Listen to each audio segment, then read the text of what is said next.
অষ্টাদশ লোকসভায় শপথ গ্রহণের সময় স্লোগানের ঝড় তুলেছিলেন সাংসদরা। বিচিত্র সব স্লোগানে ভরে যায় সংসদের নিম্নকক্ষ, যাকে ঘিরে শুরু হয়েছে বিতর্ক। আর এরই মধ্যেই সব সীমা অতিক্রম করে গিয়েছেন হায়দ্রাবাদের সাংসদ আসাদউদ্দিন ওয়েসি।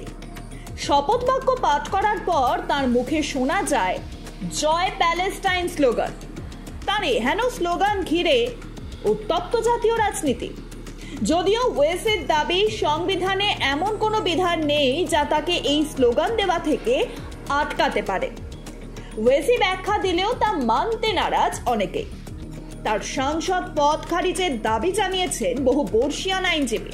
সাধারণভাবে শপথ গ্রহণের সময় সাংসদরা নিজের রাজ্য কিংবা দেশের কথাই বলে থাকেন, তবে ওয়েসির মতো একজন সাংসদ সংসদে দাঁড়িয়ে অন্য দেশের পক্ষে স্লোগান দেওয়ার ঘটনা এই প্রথম।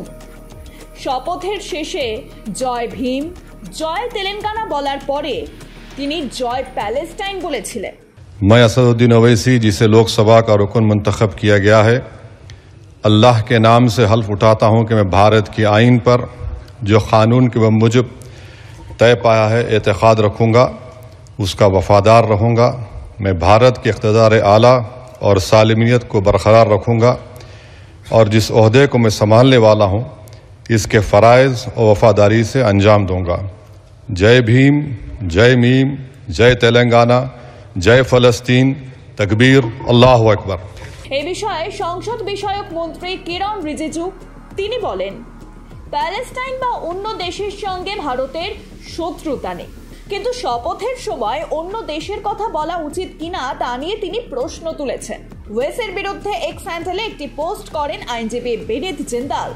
তিনি লেখেন, প্যালেস্টাইনের প্রতি আনুগত্য দেখানোয় সংবিধানের 102-এর 1D ধারার অধীনে ওয়েসিকে অযোগ্য ঘোষণা করা হোক। এ নিয়ে রাষ্ট্রপতি দ্রৌপদী মুর্মুর কাছেও অভিযোগ জানিয়েছেন তিনি।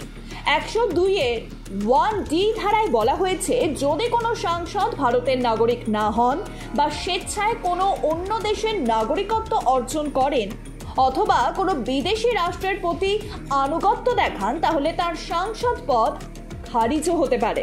এদিকে সংসদের উভয় কক্ষে একটি নীতিশাস্ত্র কমিটি রয়েছে। মূলত তারাই সাংসদদের নৈতিক আচরণের দিকে নজর রাখে। সেই কমিটি যদি বলে নির্দিষ্ট কোনো সদস্য মর্যাদা ভঙ্গ করেছেন, তাহলে সাংসদকে সদস্য পদ হারাতেও হতে পারে। এর আগে এই কমিটির সুপারিশেই 2023 সালের ডিসেম্বরে সাংসদ পদ খুইয়েছিলেন মহুয়া মৈত্র।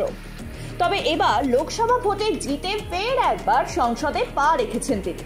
কিন্তু শপথের শেষে প্যালেস্টাইনের নাম করে এখন ওয়েসি সাংসদ পদ খোয়ান কিনা সেটাই দেখার। তার এই স্লোগান প্রসঙ্গে রাজনৈতিক মহলের একাংশের মতে, ভারতের কোনো দেশের সঙ্গে শত্রুতা না থাকলেও এই ধরনের স্লোগান দেশের পররাষ্ট্রনীতির বিরুদ্ধে। আর শপথের সময় নিজের দেশের কথা উল্লেখ না করে সংসদে দাঁড়িয়ে একজন সাংসদের অন্য দেশের হয়ে জয়ধ্বনি তোলা একেবারেই যে সাজে না। ব্যুরো রিপোর্ট, বৃতম বাংলা।